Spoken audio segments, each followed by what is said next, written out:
मागच्या वेळेस ज्यावेळेस तुमचे लोक आले होते त्यावेळेस आम्ही त्यांना पूर्ण समजावून सांगितलं की तुम्ही एकच दुकान बंद करून चालणार नाही, तुम्हाला उभी बाटली आणि आडवी बाटलीचा जो प्रस्ताव असतो तो कसा करायचा इथं बसून ते मंजुरी आणण्यापर्यंत तुम्हाला सगळी मदत मी करतो हे बोलून जर तुम्ही रास्ता रोको केला, मी तुम्हाला रास्ता रोको करून रास्ता रोको करणं हा काय मार्ग नाहीये दारू दुकान बंद करायला. आम्ही तुम्हाला सगळ्यांना सांगितलं की एक्साइज ऑफिसरला तुम्ही एक ग्रामसभा घ्या, एक्साइज ऑफिसरला त्याचं निवेदन देऊन टाका, त्यानंतर कलेक्टर ऑफिसला एक निवेदन द्या, त्यानंतर तुम्ही हे झाल्यानंतर कलेक्टर साहेब त्याबाबत तहसीलदार साहेबांना कळवतील, त्यानंतर खास एक परत मतमोजणी होऊन जाईल तुमच्या इथे लेडीजची पूर्ण, आणि त्याच्यामध्ये मग जर तुमच्या 50% पेक्षा जास्त महिलांनी मतदान त्यामध्ये केलं आडवी बाटली करायच्या ठरावाला, तर तुमच्या गावामध्ये पूर्ण आता दारूबंदी होईल. आणि तो मार्ग सगळा मी सांगून सुद्धा तुम्ही मागच्या वेळेस रास्ता रोको केला. रास्ता रोको करणं हे काही उपाय नाही प्रत्येक गोष्टीनं.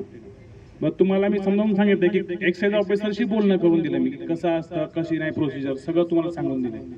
मग एवढं असताना तुम्ही आमची विनंती मान्य करत नाही आणि रास्ता रोको करता, हे चुकीचं आहे का नाही मला सांगा तुम्ही. मग त्याच्यामध्ये ॲम्ब्युलन्स जातात, रस्ता म्हणजे हृदय आहे, पोलीस पाटील म्हणले रस्ता म्हणजे हृदय आहे, त्याप्रमाणे आपण वागलं पाहिजे. तुमचं जे म्हणणं आहे ना ते प्रॉपर चॅनल जा, तुम्ही पूर्ण गावामध्ये तुमची दारूबंदी होऊन जाईल आणि त्यासाठी तुम्हाला जी काही मदत लागेल ती मी बसलेलो आहे इथं.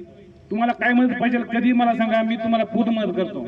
पण फक्त रास्ता रोको करून हा उपाय नाहीये. मी तर म्हणतो एकच नाही, सगळ्या गावातली पूर्ण दुकानं बंद करा आणि त्यासाठी तुम्हाला जी मदत पाहिजे ते पोलीस प्रशासनातर्फे मी द्यायला खंबीर आहे.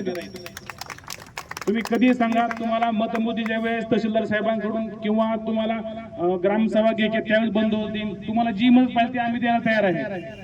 कारण दारू पिणं हे काय चांगलं नाही, दारू पिऊन मोस्ट ऑफ ऍक्सिडेंट आहेत ना ते दारूमुळे होतात हे आम्हाला माहिती आहे. इव्हन आपल्या प्रत्येक तालुक्यामध्ये, आता मी यापूर्वी पारनेला होतो तर एका वर्षामध्ये पारनेमध्ये 53 जण मयत झाले नुसतं रोड ऍक्सिडेंट मध्ये. ही फक्त एका तालुक्याची आकडेवारी आहे. तसंच पूर्ण जिल्ह्यामध्ये आपले 40 स्टेशन आहेत.